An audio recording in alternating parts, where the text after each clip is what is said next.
We are live! Hey, hello everyone! Welcome for episode 100! Amazing! I'm so excited. This is a jalon in French, we say, a milestone. We just arrived to the 100. That's so cool. So, yay! Thank you for joining us. And if you have a comment you want to tell us from where you are watching, that's totally appreciate in the chat. Just contact us right now live.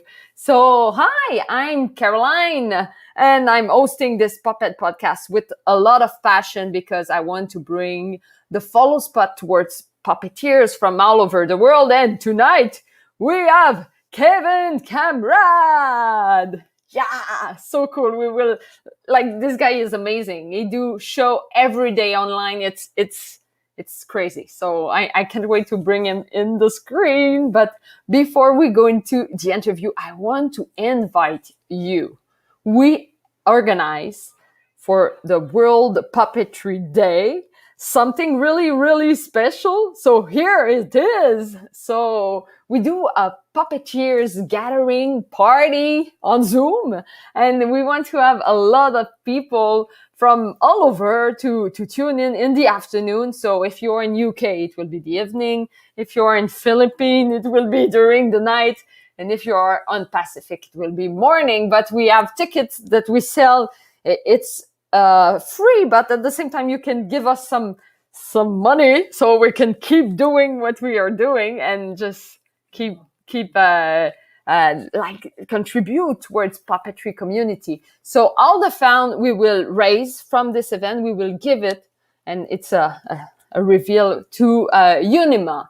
So Unima is the International Association of Puppeteers from all over the world. It's the oldest association of artists in the world.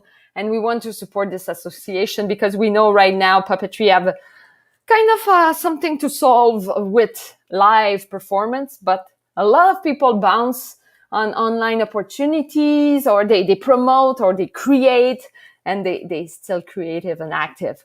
So yeah, everyone, I'm so happy to have you. And we have Connor from Preventive Puppetry. Yeah, hey, who is joining. So feel free to write during the interview any question. So now, drum roll. It's the time to bring my wonderful guests in the screen. So ladies and gentlemen, please welcome Kevin Kammeraad. Hello, Caroline. Hello. Hello. I put a lot of enthusiastic motion into this to bring you in the screen. Thank you so much to be part of the show. It is an honor and a pleasure. I'm a fan of the show, and it's your 100th. Oh my goodness, Kevin, get out of this shot. Oh my goodness, get down. Caroline. Okay, so, and Eli, it's your 100th episode. Roll the music. Get your head down. Everybody loves 100th Day. Interpretive dance. Everybody loves 100th Day. That song was by my friend Danny Atherman. Hi, Danny. You might be watching. Okay, so I just wanted to celebrate your 100th episode. Kevin, get back up here. This is your thing. Get up. Come on, go. Okay, I gotta go. Bye, Caroline. He was so excited to celebrate, and congratulations, 100 episodes. That's awesome. Oh, thank you so much. That's so perfect. I'm really happy that we celebrate this, and with you, as you are also really good on StreamYard, and really all of those live performance, how it is. I hear you. StreamYard, like you said, the technology you use, that's what we use for our show. In live, like you said, it's real. It's in the moment. It's spontaneous. The synergy, like right now, right? You and I were talking. There's people. We don't know what's going to happen. We don't know what puppets come. You don't know what the viewers comment. It's real. It's, it's crazy world we live in, right? Yeah. We can connect in this way. And that's one of the things I love about puppets, combined with technology, combined with people. Boom, boom, boom, boom. Yeah, you're so passionate. Like me, I really love to. When we connect first time, I was like, I need you on the show for sure. Oh. And I remember Yeah, go for it. Well, I remember the first time stumbling upon your show. I'm like, this lady's got energy and smile and passion and I love Yeah, what you guys do. thank you so much.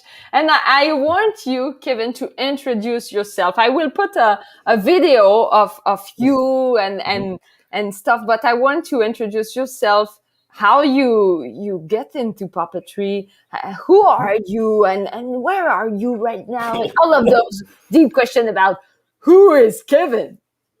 Does sound very deep. Who is Kevin? I don't know, but I'm me. And some of the technical things. I live in Grand Rapids, Michigan. This little video here shows kind of how I started. Right there, that's me with a book, because I started with books and creative writing and going to schools all over Michigan, the Midwest. And my goal, my hope was to get kids excited about writing, about their imagination. And that's about 20 years ago is when I started. And I started at first with a lot of puppetry and movements that told kids what to do, but it wasn't necessarily a relationship with the audience. In these clips here now, we kind of went further. Another puppeteer, my cousin Justin and I were doing this together, more puppets, and realizing, what can we really do with puppets? In fact, at first, I used to have this PowerPoint and this presentation. It was very much a talk. And then as it unfolded, though, it's more about the movement, the playfulness, and then the relationship, especially with the audience. I realized, man, when we don't know what's going to happen, so much more energy. And then I said, you know what? Let's get rid of all these puppet theaters. I made 4 different puppet theaters over there. And this one right here is the 4th one, where it was made with a trunk and everything was contained to say, okay, I got this trunk. Push it, roll it, open it up, make it part of the show. And all of this, by the way, as every viewer knows watching this, with puppetry, with art, is such a slow and crazy and fun adventure, and letting it unfold, right? More puppets, more interactivity on the street, schools, festivals.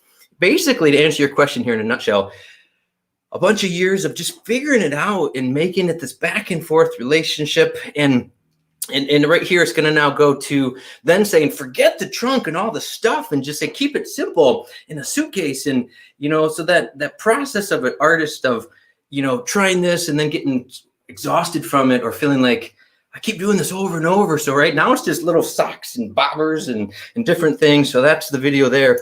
I'm rambling. I tend to be like, right. But maybe that kind of answers your question in a nutshell, right? Yeah. Of puppets, books. Let me say this. I think of everything as an idea. And so whether it's words, music, art, puppetry, it's an idea. So how do you convey, how do you communicate? How do you then, more so for me personally, how do you interact? In fact, a good friend of mine, Jim Dagg, his band is called Scribble Monster. And I remember he said to me years ago, when performing, if you think of it as playing catch and you throw the ball, and they got to throw it back, and then you throw it, and they throw it back. And so if the audience in this case is not throwing it back, all you're doing is throwing stuff at them, right? And then they're like, ah.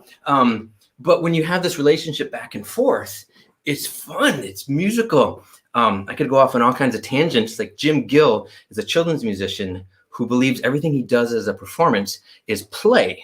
And the same thing, it's that relationship.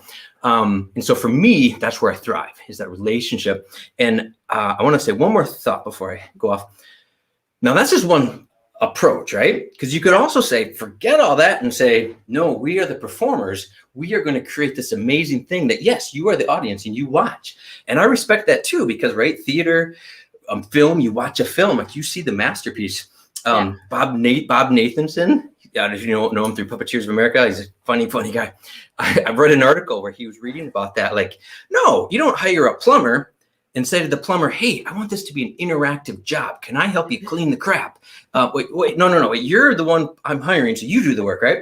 So it's just, there's no right or wrong, right? It's just, what is it that you want to do? Is it as a performer, as an artist, present this brilliantly, and that's awesome? Or is it play? Is it a relationship? Is it all of the above, right? So I'm talking too much. That's why. What was the question? Who am I? I'm a guy that gets overwhelmed with ideas and excited and synergy, the relationship with other artists. I love the collaborative process, to be able to start with an idea and think, okay, here's the idea. this would be so much better if I talked to Danny about this. Or my wife and I work together on a real specific basis with the show we're doing now. And my friend Michael and all of us, and with my job, I work for Kent District Library, and it's an amazing organization, and the people and my colleagues and Sarah and Joanne and Adam and Colleen and everybody. Grace, where we all bounce ideas and we say, let's do this, let's do that. And then, oh my gosh, you would play guitar so much. I mean, I can strum a couple little things, or I can grab a kazoo and go, but how do these ideas ultimately go through that process to become something? I better stop. That's so beautiful. Like, Kevin, it's kind of you resume at the same time the beauty of art is the role, the interaction, what's puppetry at the same time, and it's so beautiful. I feel you are the right guy to be in front of children and transmit this passion to them and just inspire. That's so interesting. And are you ready for the deep question of the Puppet Podcast? I hope. I'll do my best. And it's funny because this became an archival of knowledge about puppetry. And the first question is the why. Okay. But you maybe already answer it, but I want to hear it. Okay. What makes the art of puppetry an art that you cherish? The art of puppetry I cherish because I really have no other choice. It chose me. And I say that meaning for me personally, like I said earlier, I think of everything as an idea, and puppetry just slowly creeped up on me. When I was young, I was aware of puppets, but the honest thing for me is it just puppets, same thing with this, same thing with that. I didn't know much of anything as a kid. And my mom, just as a very side note, she might be watching, I think I let him know, she didn't like me till I was 10. And lovingly, I love you, Mom, and she loves me. And it's a joke. She's like, yeah, you drove me crazy. You're always bored. And you'd always like, I'm bored. What do I do? What do I do? And so it was, I think, that internal desire as a kid, like, what do I do? I got to create. So for me, the puppetry, I'm trying to stay focused on your question, specifically, I started with, like, for my professional career, quote unquote, for me, it started with creative writing, poetry. And then the poetry led to music, working with friends to turn these poems into songs. And then I worked for West Ottawa Public Schools at the time, and the secretary at the school, her mom made puppets for their elementary school broadcast news. And I remember thinking, who made these puppets? Like, oh, that's Nancy's mom, Betty. Okay. So I was making this book of poetry and the songs. And like I said, puppetry kind of found me, where it was, I should talk to Betty about a puppet. Hey, this character that's kind of maybe going to be on the cover of the book, what if that was a puppet? And I had no idea what to do with the puppet when I had it made. Betty made the puppet. I was like, what am I going to do with this? Like, I don't know. And so I just kind of started to discover it. Or like I said, I would prefer to say it kind of discovered me. And I think with characters too, with puppets, those puppets really do introduce themselves to you, and you're trying to find it and let it unfold. And sometimes you have an idea and you're like, that didn't work at all. But then the character's like, what? Oh, that's what it is, etc. So that's for me, the puppetry story. Why do I cherish puppetry? Why do I love puppetry? It's fun. It makes it interesting. Kids, in fact, when I first, like I said, started in this career, so to speak, of an artist, I was going to schools talking about writing. I was hired, so to speak, or I first started just, doing it. It was part of a class, poetry class in college. But when I started to realize, wait, people get hired to go to schools and do these author talks? And how does this work? And so I did. It was part of the class assignment, actually, to do it. And so I went to do it. And then that's where I started realizing, wait, and someone called me one day. I remember specifically they called and said, hey, how much do you charge to do that writing poetry thing you do? Like, I can get paid to do this. And then meeting people who've done it, Jane Stroshin, Mark Herrick, and Tom Woodruff, two very specific people. When I was 20, 21, 22 years old, whatever it was, they said, yeah, this is something that we do. And life is just right. Those connections, you got to talk to this person. And so many amazing people who helped me get started. And then, like I said, from the poetry to the music, back to the puppetry, what I realized though, is that the puppetry is what really drew the connection for the kids. Yes, there's authors that can stand there with nothing and just captivate you with their words. It's amazing. But for me, I realized the puppetry is what's really making this pop, and specifically for me, the puppetry and the music. So it wasn't so much, it was not a traditional puppet show or production. It was me with a puppet, but not as a ventriloquist. It was recorded music at first and puppet lip sync. And I think I said that I used to just very much put out information to an audience. But then, and that was for 10 years that I did that. And I remember at one point too, just feeling like, I'm just worn out from doing this, and it's fun, but I'm just doing the same thing over and over. And it was I could ramble on for a long time, but it was a very specific kind of turning point in my life. Art Prize is what it's called. And I was part of this big art project where I started to learn and push myself and realize, wait, the relationship with the puppet to the audience and what we can do. And really a puppet concert. I was doing, for years, I didn't do any of the vocals for the puppets. It was all recorded.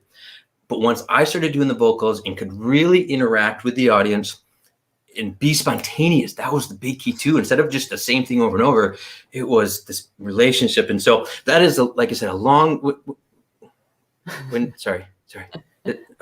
Critter, what are you doing, Critter?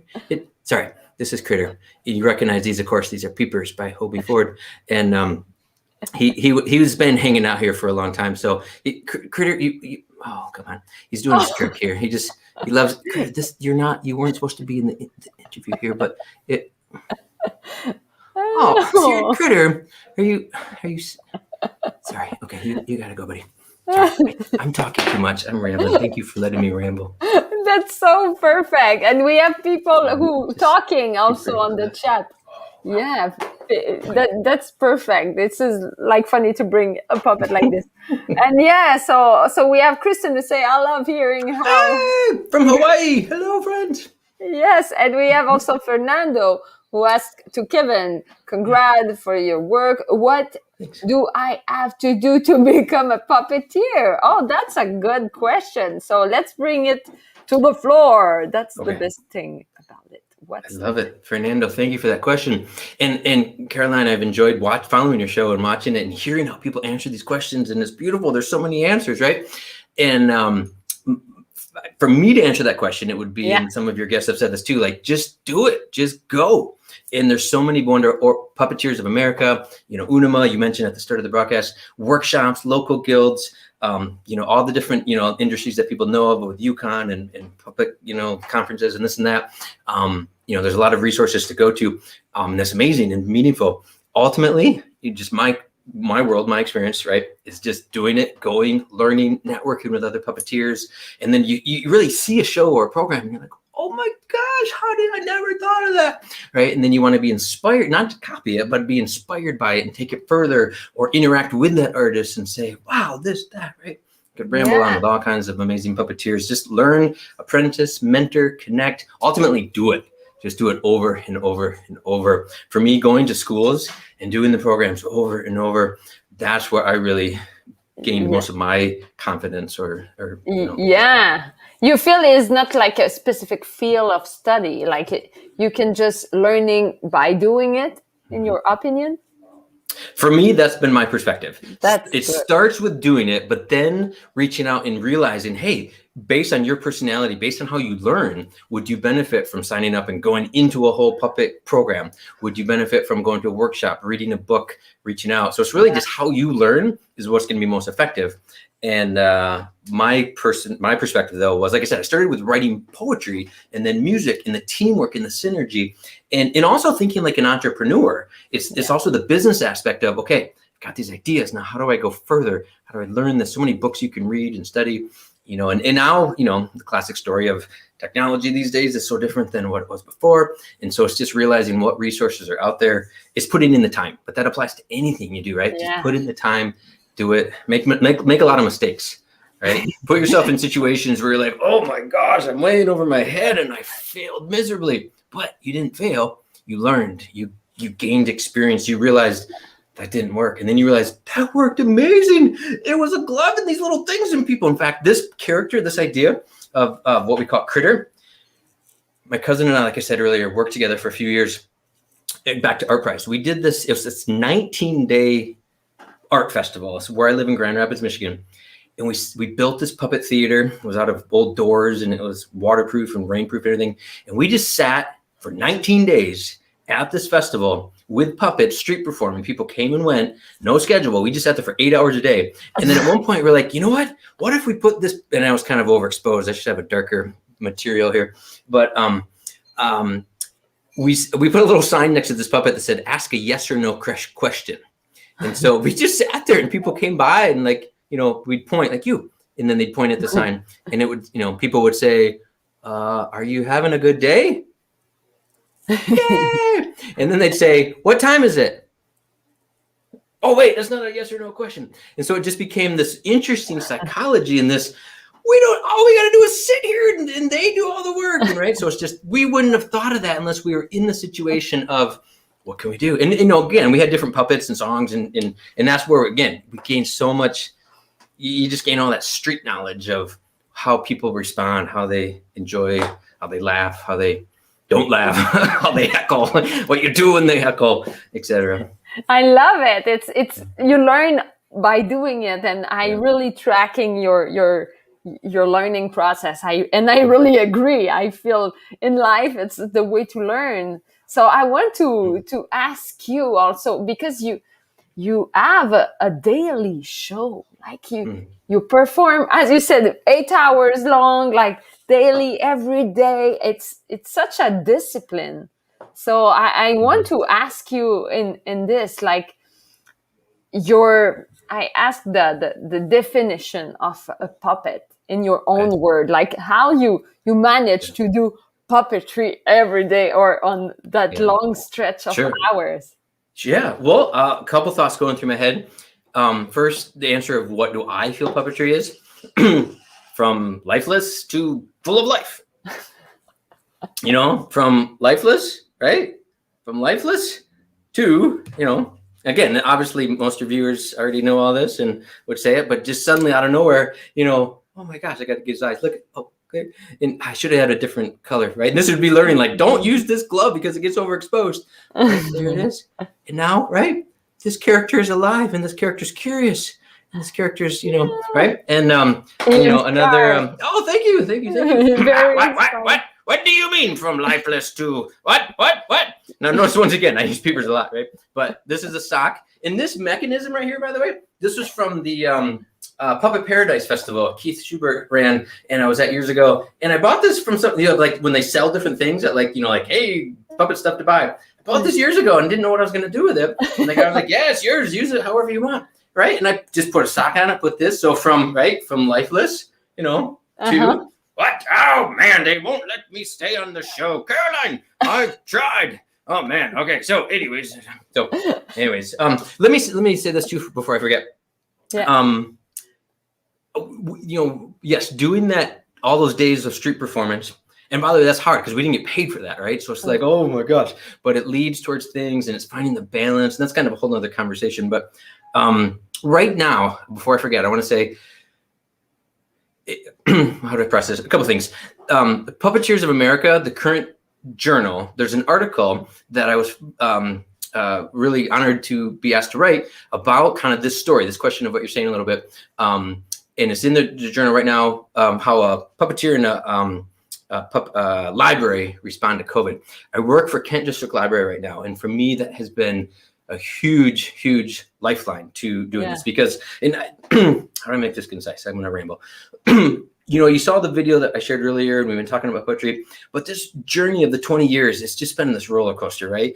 And when I started, I was not married, didn't have kids, low budget of what I had to spend. Budgets were high for schools.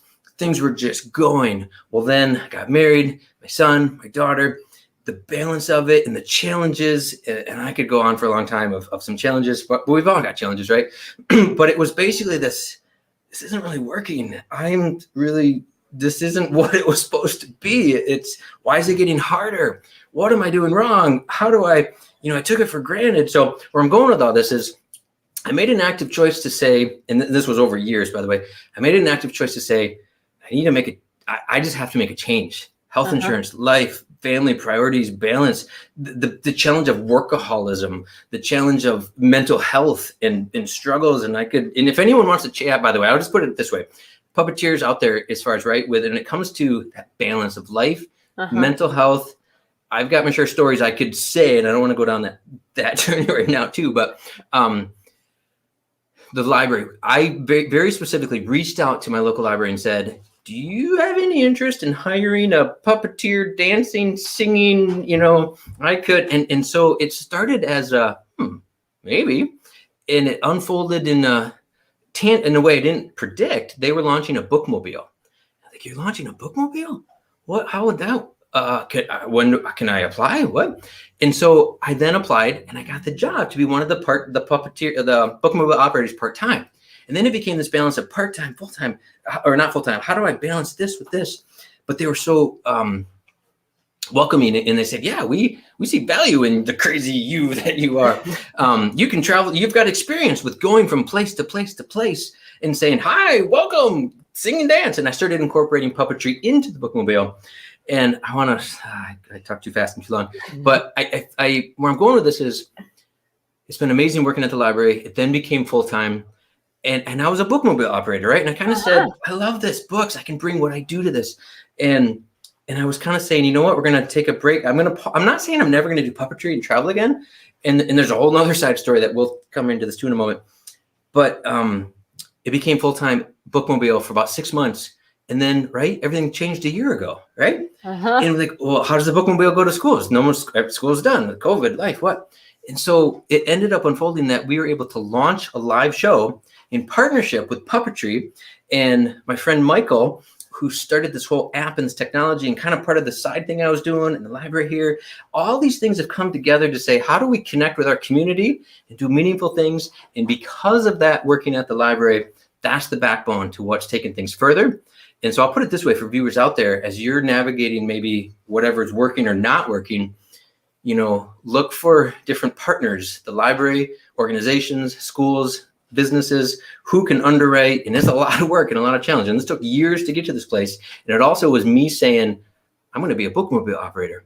But then it unfolded as, are you serious? We can do this daily show now, and I can bring what I do into this. And so I'm talking too long, but does that make sense? Did I go way off track? No, that's perfect. That's totally what I expect for your answer. From a guy like me.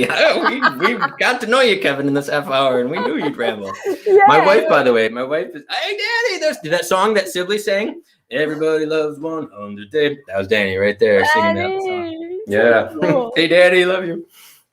Yeah, so you were about saying something about your wife. Oh, yeah. She likes to say, she grabs my feet as I'm floating up in the clouds with this idea. She's like, okay, hold on. Here we go. Keep you landed. Okay, now go here. And she's the technical director of our show, by the way. It's a collaboration between Wimee, which is my friend Michael, who started all this. And there's a video. Do you have that little video with Wimee? That'll put in context if you want. It's up to you if you want to. Yeah. I want to bring it. Okay. Yeah. There's a cat. Wimee is an app that takes words and instantly turns. So we can hear Michael and I talking, but I'll say we were doing. I'll just stop talking. Become authors and illustrators and empower them with their imagination. Oh, hi! We just completed a really neat workshop with some preschoolers. It starts with playing with words, finding rhymes. Did you ever see a cat wearing a hat? It flows into the book, Wimee's words. A yellow canoe curved around the green kazoo. We teach the app. We want to show how to do this. An elephant. An elephant? Our story's gonna be about an elephant. The response is awesome. You like that one? What do you think? Kids love it. They're able to see their thoughts become visuals. Hi, elephant. Hi, elephant. They're learning, as well as they're building self-confidence, vocabulary, and those really neat tools that makes them open up their worlds and their imagination. We did a good job here. The next step is to take the app and allow teachers to work with students so students can create their own storybooks, which further empowers students knowing that they've created something tangible and allow them to be producers of their own content instead of vegging consumers. It's just meant to be kind of a starting point that they can take further long after our visit. So that's the little video that kind of summarizes. I'll point out a few things. Michael, who you saw talking, he started this app, this technology, right? I'm doing puppetry and this and stuff over here in schools. We're working together. We're doing workshops, part-time, all this, that. I start working as a bookmobile operator, this, that, COVID. Basically, everything came together in this way of saying, okay, where can we go with this? How can we all partner? The synergy, the community, and that's really what makes it fun, by the way, and what makes it doable. And these new ideas that you just don't know. By the way, my wife sent me a text while that was playing, and she said she's the ankle holder. I wanted to phrase that correctly. So, honey, thank you for clarifying. The ankle. Yeah, the ankle holder. But we're going to this. I lost my thought. Yeah, but I want to bring a next question. Okay. The next one is, as your opinion, do you feel puppetry is in an ascension right now? Is getting more and more popular, more eyes towards puppetry, or not? What do you think of this? I have no clue. I got nothing good to offer. I would say puppetry's always been there. It's like anything. It's the roller coaster. It's the this. It's the that. For me, puppetry's there. Like everything's there. And yes, things become more known and more noticeable. So the answer is yes, puppetry for the win. And what is your big goal, Kevin, for the future? Like I heard your story, and I want to bring some image during your answering with the Wimee show, and your big goal for the future, maybe for this show, but for the future as a puppeteer. For me personally, this now shows what we're doing with the daily show and different, people that it's all based on wordplay and interaction and community. So it's taking what I was doing on the road, taking Wimage and what Michael started when I came on board. And notice this puppet, by the way. Did you see in the first video? It was a wooden fruitcake. It was a fruitcake can with wheel eyes. Joe Emery built that, and then it unfolded with Connor Asher and Pan Groom and Nick Ryder and Russ Tabor, and all of us kind of collaborating on what Wimee now is. It's a whole long story, but again, it's that journey, that process. So back to your question, the future, where I want to go with this is continuing to work with Kent District Library and Wimage as we expand and see how Michael there is using the app. It's just a different platform, but it's the same concept. It's connecting, it's community, it's wordplay, it's spontaneity, it's synergy. It's just seeing what we can do, what we can create. There's Jim. I mentioned Scribble Monster earlier with that playing catch back and forth. Jim's one of the regulars on the show, and he's amazing. Jim's amazing. And, we make a lot of mistakes. Things happen and go goofy and weird, but what's your imaginary friend's name, right? It's putting these prompts, these sparks. So I want to just keep creating, keep going. The synergy of... I don't know. Am I making any sense? I'm kind of rambling. No, it's a lot of sense. We see, we could have image also of your passion of doing live stuff and getting online and connecting with people. I think that's a lot of advice. And we have James who say, like, love the robot puppet. Thank you. It's inspiring people. So now let's power him up. Oh, thanks for the kind words. That was very nice of you. Hi, friends. Hi, Caroline. So I think I just like photobomb or take over? No, that's your part. It's for the conclusion. I always ask to bring a puppet in front of the shot. I know I'm a fan of your show, so we were just jumping right on it. We read your mind. Yeah, we're telepathic. I'll get him out of the shot. There we go. Oh, that's a good. You know what, Kevin? Talk about that. Well, so right, I'm not a ventriloquist. Nope, not at all. And sometimes people feel like, why is that guy back there? Why isn't he a ventriloquist? Why isn't he out of the shot? Well, I'm looking at it's because it's interactive. I gotta see, and maybe I could figure something out where I could get out of the shot and still interact. But for me, I'm fine with it because we always try to be transparent and let kids know and see the process. And I'm a puppet and I'm fun. And then even when you say you're a puppet, they don't care. You're still real. I'm still real. I'm still real. Yeah. You're not a ventriloquist, are you? We watch you as the robot, Wimee. You're so attractive. Like our eyes don't go on the puppeteer. You get the focus. Yeah. And some people have said to Kevin, or we've got messages where, the kids are watching and then the parents will say, what do you think about the guy there? It's like, what guy?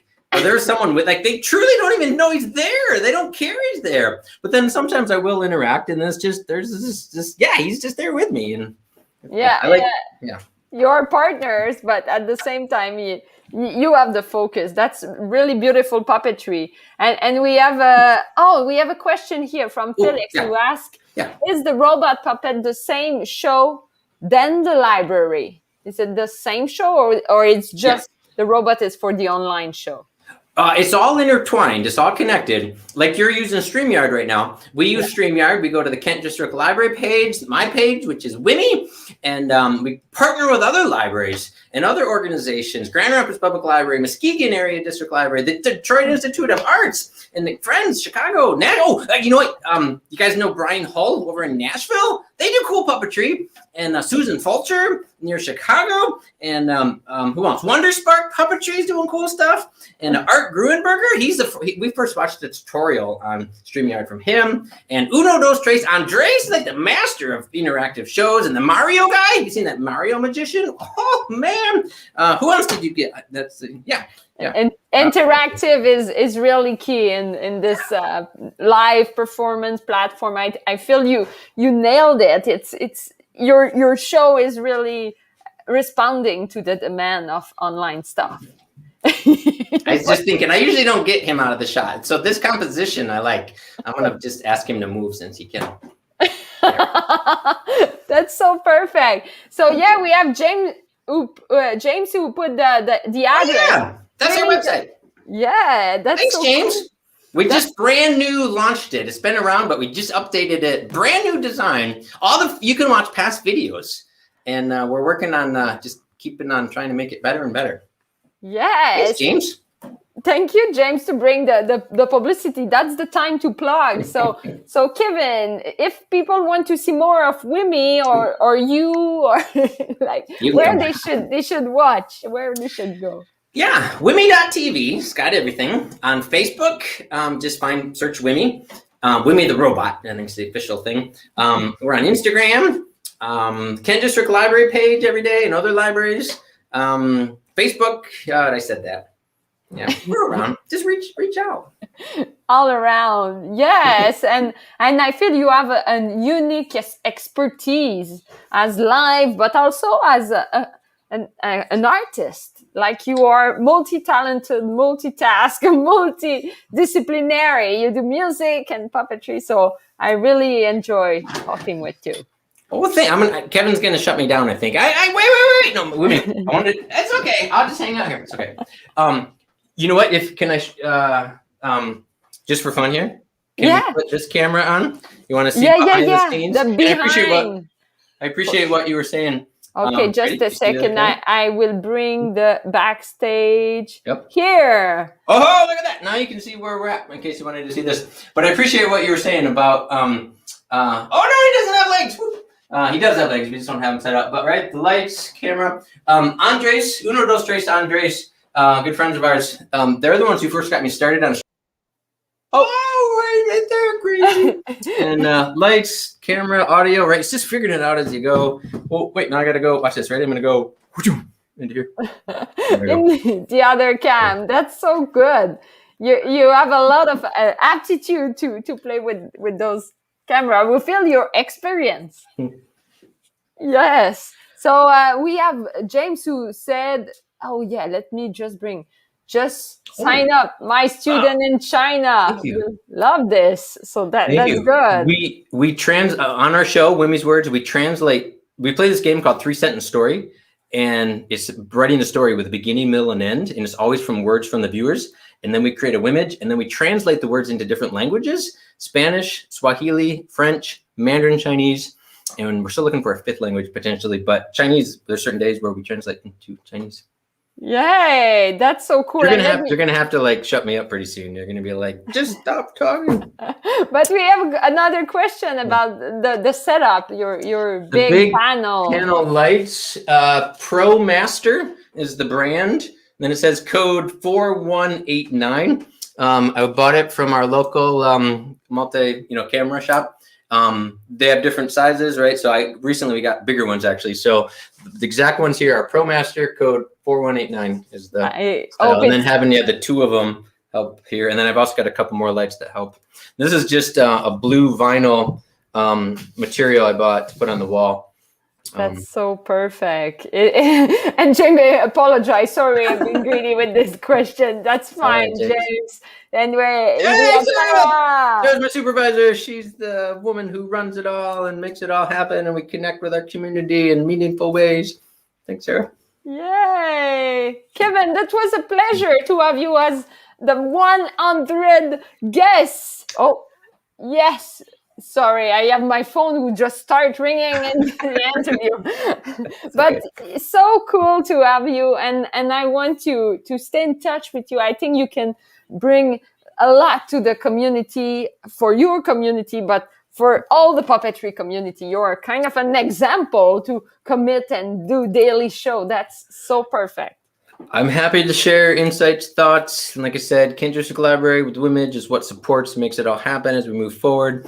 And Kukla Fest is coming up. I want to throw that in real quick. I'm going to go back to this podcast on the Puppet Podcast on Facebook. I'm going to go later and post some links for viewers that tie into some things I've talked about. But there's an online virtual event coming up in Michigan, in Saugatuck here, Grand Rapids, Grand Valley, called Kukla Fest, and that's be a good resource too. But yay! Let's plug and be all together, but I will have to push you the hard moment. So yeah, see you, Kevin. Let's go, Kevin. I will have it at some point. Everyone, thank you so much for joining this wonderful 100 episode. And yes, we have James who say congratulations for the 100 guesses. So yes, thank you, James. It's a lot of fun, a lot of great connection, and I totally enjoy it. And please, everyone, join us for this live World Puppetry Day. We will go all puppeteers on Zoom, and I really want a lot of people just gathering. So it's free. You can give us money if you want, but if not, it's fine. Just join and be part of this big gathering. We have done a gala, so now it's the World Puppetry Day, so it's really important to be all together and sing a song all together. We will do some performance, some will be live, some video, it will be a big gathering. So I really invite you. So the address is on our website. And so you have the puppetpodcast.com / World Puppetry Day 2028. Yeah. So, but you will find it. It's on the way. The link is there. So yeah, everyone, thank you so much for watching. Please share this interview if you enjoy it and you want more and more connection towards puppetry, and share this lovely passion to this art form. And for sure, Kevin, thank you so much for your time. So I will leave you on this wonderful jingle. So feel free to connect with us. And for sure, tomorrow, another episode of the Puppet Podcast. Bye!